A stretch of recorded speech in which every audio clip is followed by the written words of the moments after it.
this video, we are going to make green bean fish jelly, which you can add to any kind of salad. The ingredients we need are water, green bean starch, and cucumber peels. You can replace the cucumber peels with a 1/4 teaspoon of red rice flour to make red jelly instead of green jelly. This is what green bean starch looks like.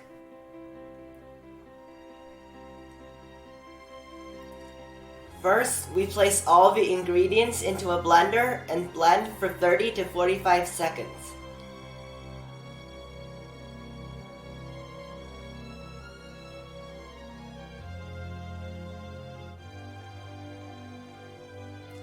Then sieve that into a pan.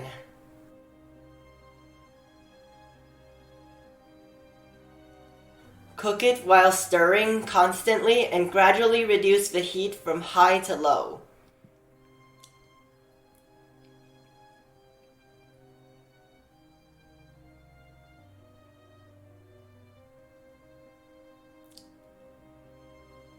Turn off the heat when it reaches this consistency, which should take about 3 minutes, and let cool for 5 minutes. Pour the mixture onto a steaming rack over a large bowl of ice water.